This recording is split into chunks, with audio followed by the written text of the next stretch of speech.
Hey gang, it's JC, and it's another episode of Speaking Sexually, brought to you by Dr. Kathy Naughton in the Center for Sexual Health. We will talk about that. She's going to be a guest on the show today, so if you're watching this early in the day on Thursday, in the 2 o'clock hour, we're going to talk with Dr. Naughton about low testosterone and testosterone therapy, which sounds a little bit clinical and medical, but I'm serious. You cannot watch a sporting event on TV.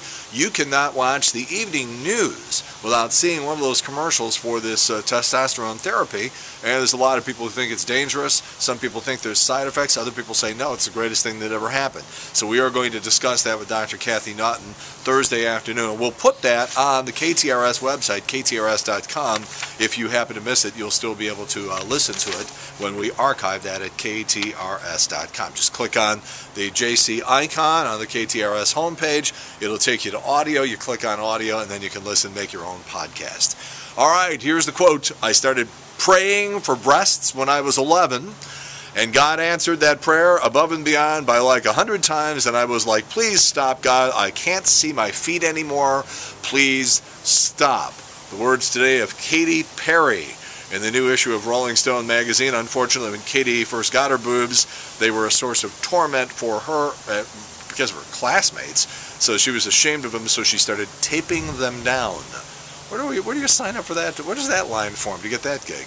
Anyhow, probably until she was about 19. 19, she was taping her boobs down.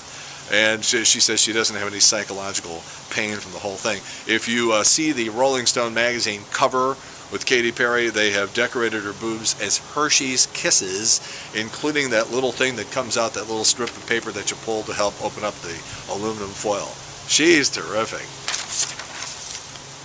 Never thought it would come to something like this, but women are currently lining up to drink shots of sperm. At a food festival in New Zealand, a restaurant is serving shots of apple-infused horse emissions.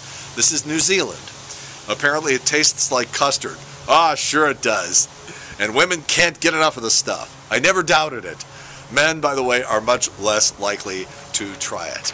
All right, Center for Sexual Health, Dr. Kathy Naughton over there on Ballas. So a couple of years ago, like 5, 6, something like that, Dr. Naughton was like, okay, people have all these problems with low sperm count and male infertility and trying to get a vasectomy reversed when they were told 20 years ago that it was permanent, and female sexual dysfunction, male erectile dysfunction, all that sort of stuff. You know, if you go to a party, you know, somebody might say, oh, you know, I got a sore foot, and a guy will say, oh, I got a great doctor. You got a tennis elbow. Oh, I got this great sports, the guy who works on elbows and shoulders and stuff like that.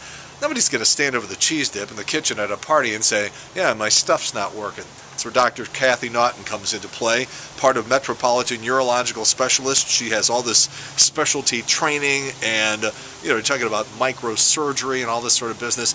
People go in there with problems that are unspeakable and come out with solutions to their problems, and not only their problems, but obviously there's a big focus on the relationship with your significant other, because if you have problems like this, obviously that's going to impact your partner, and that's what they work on over at the Center for Sexual Health. Online, Center for Sexual Health, STL.com, or call 315-9966. All right, finally today, about half of pregnant women have tried to get the baby to pop out, and they have some ridiculous methods. A survey found that women have tried to induce labor with sex, spicy foods, acupuncture, laxative, self-love all the way to climax, exercise, and vigorous nipple fondling. You know, sometimes, you know, you're like a week or two late with a pregnancy and you're wanting that baby out of there, so women will, you know, just try almost anything that they've heard of to give a shot at this. Only the nipple fondling is known to work because it produces a chemical in your body that actually can cause contractions. So there you go, and now you know. And that's it. Speaking Sexually, sponsored by the Center for Sexual Health, Dr. Kathy Naughton here at jcontheline.com. We update our stories every Monday and Thursday. We'll see you next time.